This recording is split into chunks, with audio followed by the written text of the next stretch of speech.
नमस्कार दोस्तों, आप सभी का स्वागत है मेरे YouTube channel the updated youth पे।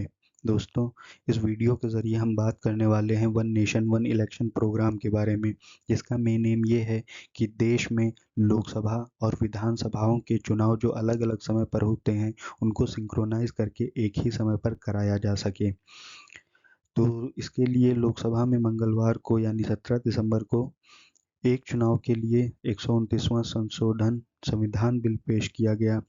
बिल के पहले इलेक्ट्रॉनिक वोटिंग कराई गई और फिर कुछ सांसद जो थे उनको आपत्ति हुई, फिर पर्ची से मतदान हुआ।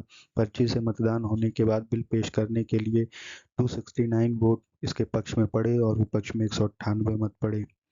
और फिर इसके बाद जो केंद्रीय कानून मंत्री अर्जुन राम मेघवाल जी हैं, उन्होंने इसे सदन में रखा। जब ये बिल कैबिनेट में आया तब प्रधानमंत्री मोदी जी ने यह भी कहा कि इसे संयुक्त संसदीय समिति यानी जो जेपीसी है, जो कमेटी है, उसके पास भी भेजा जाना चाहिए ताकि इसके ऊपर और भी ज़्यादा काम हो सके।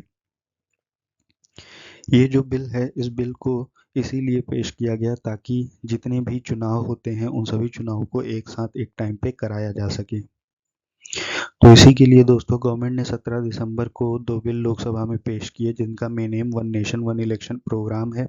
इसके लिए लॉ मिनिस्टर अर्जुन राम मेघवाल ने दो बिल पेश किए, जिनमें पहला बिल कॉन्स्टिट्यूशनल अमेंडमेंट बिल है, जो कि लोकसभा और सभी विधानसभाओं के चुनाव एक साथ कराने के लिए प्रावधान करता है। जबकि जो दूसरा बिल है वो इस बात से रिलेटेड है कि जितनी भी यूनियन टेरिटरीज हैं और जो national capital territory of Delhi है, इनके भी चुनाव इसी समय पर एक साथ लोकसभा और विधानसभा चुनाव के साथ ही कराए जा सकें। तो ये पूरा का पूरा प्रोग्राम है one nation one election programme का। जो सपोर्टर्स हैं, जो इस बिल को सपोर्ट करते हैं, उनका ये मानना है कि इसकी वजह से जो भी कॉस्ट होती है उसमें काफ़ी ज़्यादा कमी आएगी, क्योंकि बार बार चुनाव होते हैं, जिसकी वजह से बार बार कैंपेन, बार बार सभी चीज़ों का खर्चा आता है, जिसकी वजह से कॉस्ट काफ़ी ज़्यादा बढ़ जाती है। इस वजह से जब एक साथ एक समय पर सभी चुनाव होंगे तो एक ही बार कैंपेनिंग होगी और एक ही बार सारे के सारे प्रचार प्रसार होंगे, जिसकी वजह से बार बार का ये जो खर्चा है वो काफ़ी कम हो जाएगा। और जो हमारी एडमिनिस्ट्रेटिव रिसोर्सेज हैं और जो स्ट्रीमलाइन गवर्नेंस है, उसके ऊपर भी काफ़ी ज़्यादा इफ़ेक्ट पड़ेगा। वहीं क्रिटिक्स का ये कहना है कि जो ये बिल है, ये कॉन्स्टिट्यूशन के मूल रूप में बदलाव करता है, यानी इस बिल की वजह से कॉन्स्टिट्यूशन अपने मूल रूप में नहीं रह जाएगा और जो भी यहाँ पर स्टेट की ऑटोनॉमी की पावर है वो कमज़ोर हो जाती है इसकी वजह से, यानी पूरी की पूरी पावर सेंटर के हाथ में चली जाएगी, ऐसा क्रिटिक्स का मानना है। अच्छा, ये जो बिल है, ये बिल ऐसे ही नहीं पेश कर दिया गया। इस पूरे के पूरे प्रोग्राम को काफ़ी दिनों से देखा जा रहा है, इसके ऊपर काम किया जा रहा है। सबसे पहले स्टार्टिंग में जो हमारे फॉर्मर प्रेसिडेंट श्री रामनाथ कोविंद जी हैं, उनकी अध्यक्षता में 9 मेंबर्स की एक कमेटी बनाई गई और उस कमेटी ने इस पूरी की पूरे प्रोग्राम के ऊपर काम किया, स्टडी किया और उसके बाद लास्ट ईयर में ही इसके ऊपर अपनी एक रिपोर्ट पेश की। 18,626 पेज की एक रिपोर्ट पेश की और उस रिपोर्ट में ये बताया कि one nation one election programme करवाया जाना चाहिए। इसकी वजह से देश को काफ़ी ज़्यादा फ़ायदा होगा, काफ़ी ज़्यादा जो कॉस्ट है वो भी कम हो जाएगी और साथ ही साथ जो इंडिया की जीडीपी है वो भी 1.5% से बूस्ट हो जाएगी, ऐसा कमेटी का मानना है। क्योंकि जो कॉस्ट है वो इलेक्शंस में खर्च होने की जगह पर और प्रोडक्टिव एक्टिविटीज़ में जब लगेगी तो उसी की वजह से इंडिया की जीडीपी में ग्रोथ होगी। और साथ ही साथ कमिटी ने ये भी रिकमेंड किया कि इसके लिए कमिट जो इलेक्शन कमीशन ऑफ इंडिया है उसको कई सारे और भी जिम्मेदारियों को संभालना पड़ेगा, यानी जैसे जो और वोटिंग मशीन्स हैं उन्हें अवेलेबल कराना पड़ेगा और जो भी रिसोर्सेज हैं, जो भी अधिकारी हैं, जो लोग हैं, उनका चयन करना पड़ेगा, उनको सही से मैनेज करना पड़ेगा ताकि सारा का सारा इम्प्लीमेंटेशन सही से हो जाए। कमिटी ने इस पूरे के पूरे प्रोग्राम को एक गेम चेंजर बताया है और उनका कहना ये है कि ये काफ़ी ज़्यादा इफ़ेक्ट करेगा इंडिया के ग्रोथ में, इकोनॉमी के ग्रोथ में। इसके साथ साथ जो कमिटी है उसने ये भी रिकमेंड किया कि जो लोकसभा और विधानसभा का चुनाव है वो एक साथ समय पर कराया जाए और उसके साथ साथ जो 100 दिन के अंदर जो म्युनिसिपल के चुनाव होते हैं, म्युनिसिपैलिटी के चुनाव होते हैं और जो पंचायती चुनाव होते हैं उनको भी 100 दिन के अंदर ही कराया जाए। यानी जैसे ही लोकसभा और विधानसभा के चुनाव एक साथ समय पर खत्म हुए, उसके 100 दिन के अंदर ही पंचायती चुनाव और म्युनिसिपल चुनाव भी कराए जाने चाहिए। ऐसा कमेटी की रिकमेंडेशंस है।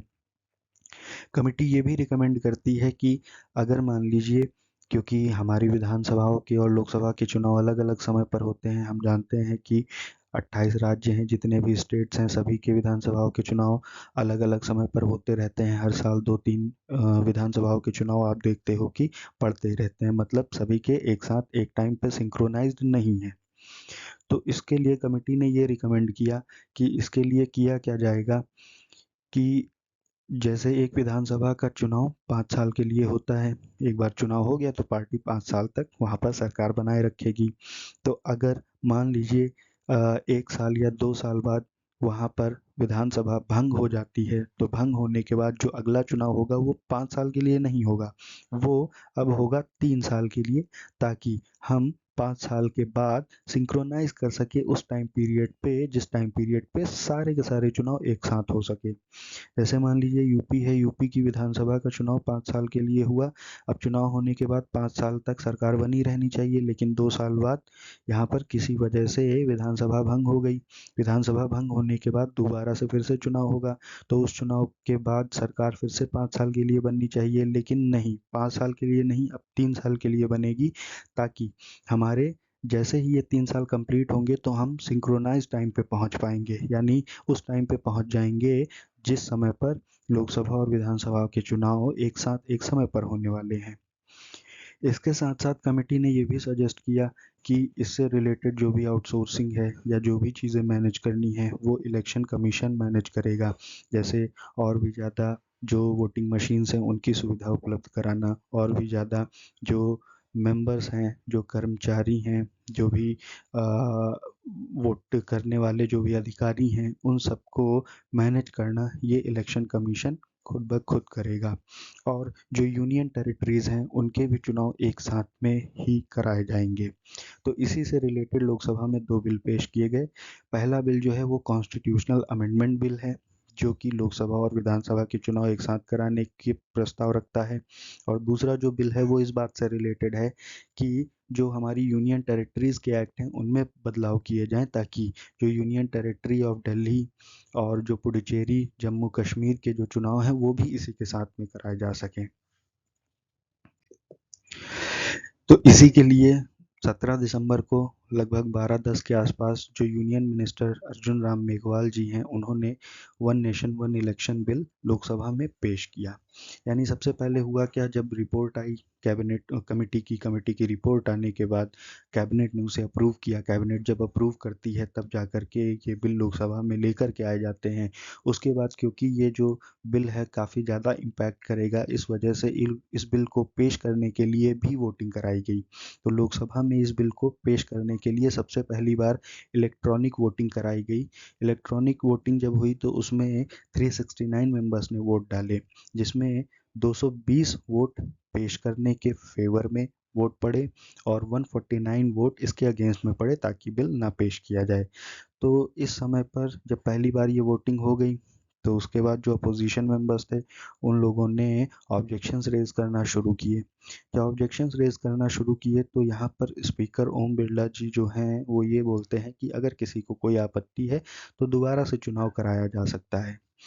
इसी समय पर जो होम मिनिस्टर अमित शाह जी हैं वो उठते हैं और वो बोलते हैं कि अगर किसी भी पर्सन को कोई भी आपत्ति है, कोई भी ऑब्जेक्शन है, तो हम दोबारा से चुनाव कराएंगे, वो भी स्लिप के ज़रिए, पर्ची के ज़रिए चुनाव कराए जाएंगे। तो आपत्ति के बाद दोबारा से फिर से चुनाव हुआ पेश करने के लिए, और दोबारा जब चुनाव हुआ तो फेवर में 269 वोट्स पड़े, जबकि इसके अगेंस्ट में 198 वोट पड़े। तो क्योंकि मेजोरिटी 269 वोट्स की थी जो कि फेवर में थे, उसके बाद ये बिल दोबारा से लोकसभा में पेश कर दिया गया लगभग 1:15 के आसपास। तो इस तरीके से वोटिंग हुई, वोटिंग होने के बाद ये बिल पेश किए गए। यहाँ पर आपको ध्यान ये देना है कि ये जो बिल है इस बिल को पेश करने के लिए ये वोटिंग हुई, पास करने के लिए नहीं। बिल को पास करने के लिए, क्योंकि कॉन्स्टिट्यूशनल अमेंडमेंट बिल है, इस वजह से इसको पास करने के लिए लगभग 2/3 वोटिंग चाहिए होगी, मेजोरिटी चाहिए होगी। तो अभी ये जो वोटिंग हुई, केवल और केवल बिल को लोकसभा में पेश किया जाए या ना किया जाए, इसके लिए ये वोटिंग हुई। ये पास करने के लिए वोटिंग नहीं हुई है, ये ध्यान दीजिएगा। अब ये जो हमारी वोटिंग हो गई, लोकसभा में बिल पेश हो गया, पेश होने के बाद आगे इसमें क्या होने वाला है और इसके लिए जो मेजर चैलेंजेस हैं वो चैलेंजेस क्या हैं, क्या क्या करना पड़ेगा, उसके बारे में बात करते हैं। तो जो कमेटी है, कमेटी ये बोलती है कि ये इतना आसान नहीं है ये सारे के सारे चेंजेस इम्प्लीमेंट करना। इसके लिए हमें कई सारे प्रावधानों को बदलना पड़ेगा, जैसे article 83, article 85 two B, 174 two B, 356, 75 3, और साथ ही साथ the representation of people's act 1951। इतने सारे प्रावधानों में हमें चेंजेस करने पड़ेंगे, इनको रेटिफाई करना पड़ेगा, तब जा कर के ये पूरा का पूरा प्रोग्राम इम्प्लीमेंट हो पाएगा। इसके साथ साथ जो ईसीआई है, इलेक्शन कमीशन, उनको sufficient electronic voting machine, polling staff, security personnel, हर एक चीज़ की जिम्मेदारी लेनी पड़ेगी और हर एक चीज़ को टाइमली अवेलेबल कराना पड़ेगा। और साथ ही साथ ये भी ध्यान देना पड़ेगा कि कहीं पर भी किसी भी तरीके का डिस्टर्ब या कोई कंसर्न ना पैदा होने पाए। तो ये कई सारे हमारे चैलेंजेस हैं जिनको फेस करना पड़ेगा इस प्रोग्राम को इम्प्लीमेंट करते वक्त। और साथ ही साथ जो मेंबर्स हैं उन्होंने ये भी कहा कि ये जो इलेक्शंस है, ऐसा नहीं है कि ये पहली बार होने जा रहे हैं या फिर ऐसा कुछ पहली बार होगा कि लोकसभा और विधानसभा के चुनाव एक साथ एक टाइम पे कराए जाएंगे। ऐसा पहले भी हो चुका है। 1951 टू 52 वाला जो इलेक्शन हुआ था, उस समय पर पहली बार हमारे चुनाव ऐसे ही हुए थे, जो कि 1967 तक चला था। उसके बाद से अलग अलग टाइम पे असेंबलीज डिसॉल्व होने लगी, जिसकी वजह से ये ट्रेंड टूट गया और अलग अलग टाइम पे अलग अलग विधानसभाओं के चुनाव होने लगे। अदरवाइज स्टार्टिंग में एक ही साथ पर सारे के सारे चुनाव होते थे। जैसा कि हम सब जानते हैं, ये कॉन्स्टिट्यूशनल अमेंडमेंट बिल है। तो कॉन्स्टिट्यूशनल अमेंडमेंट बिल को पास करने के लिए लोकसभा में फुल मेजोरिटी यानी 2/3 मेजोरिटी चाहिए होगी। 2/3 मेजोरिटी का मतलब हो गया कि जैसे अगर लोकसभा में टोटल 543 सीटें हैं, तो उसका 2/3 362 हो जाता है। यानी जब 362 मेंबर्स ऑफ लोकसभा, यानी अगर लोकसभा में सारे के सारे मेंबर्स प्रेजेंट होते हैं, तो 362 वोट्स जब इसके फेवर में पड़ेंगे, तब जा कर के ये बिल पास हो पाएगा। वैसे 17 तारीख को जब ये बिल लोकसभा में पेश किया गया, तो उस समय पर टोटल पास होने के लिए, बिल को पास होने के लिए जितने लोग क्योंकि अवेलेबल थे, उसका अगर हम 2/3 निकाले तो 307 मेंबर्स चाहिए, क्योंकि 2/3 307 होता है, क्योंकि 461 लोग ही अवेलेबल थे। अब 461 लोग अवेलेबल थे, उसका 2/3 निकाले तो 307 होता है। 307 वोट अगर गवर्नमेंट को मिल जाते तो बिल पास भी हो सकता था, लेकिन क्योंकि गवर्नमेंट को 269 वोट्स ही मिले, तो 269 वोट्स 2/3 मेजोरिटी नहीं कंप्लीट करते हैं, जिसकी वजह से ये बिल पास नहीं हो पाया। केवल और केवल बिल को पेश ही किया जा सका। तो इसका सिंपल सा मतलब ये है कि क्योंकि काफ़ी ज़्यादा इम्पैक्ट ये डालेगा, काफ़ी ज़्यादा इम्पोर्टेंट चेंजेस इस बिल के ज़रिए होने वाले हैं, इसकी वजह से जिस दिन भी इस बिल को लोकसभा में पास करवाना होगा, उस दिन लोकसभा में जितने भी मेंबर्स अवेलेबल होंगे, उसका 2/3 वोटिंग फेवर में मिलना बहुत ज़्यादा ज़रूरी है, तब जा कर के ये बिल पास हो पाएगा। और बिल पास होने के बाद फिर इसे जेपीसी कमेटी के पास भेजा जाएगा, जो कि इसके ऊपर और स्टडी करेगी, इसके मेरिट्स डिमेरिट्स और भी चीज़ों को यहाँ पर स्टडी करेगी और चीज़ों को क्लियर करेगी। तो ये पूरा का पूरा प्रोग्राम है। जैसा कि हम लोग जानते हैं कि जो लास्ट चुनाव हुआ है, उसमें जो बीजेपी है यानी एनडीए है, उसको टोटल 293 एमपीज अवेलेबल हैं, 293 सीट्स मिली, जबकि जो कांग्रेस है यानी अपोजिशन, उसको 234 सीट्स मिली थी। और ये जो बिल है, इसके पास होने के लिए total full strength of Lok Sabha का 2/3 फेवर होना, मेजोरिटी होना ज़रूरी है। तो यानी 293 एमपीज होने के बाद भी बीजेपी किसी तरीके से इस बिल को पास नहीं करा सकती। यानी बीजेपी को इस बिल को पास कराने के लिए कहीं ना कहीं अपोजिशन का सहारा लेना पड़ेगा। यानी इस पूरे के पूरे प्रोग्राम के लिए सरकार को 164 सीटें और चाहिए होंगी, तब जाकर के बहुमत मिलेगा और तब जाकर के ये बिल पास हो सकेगा।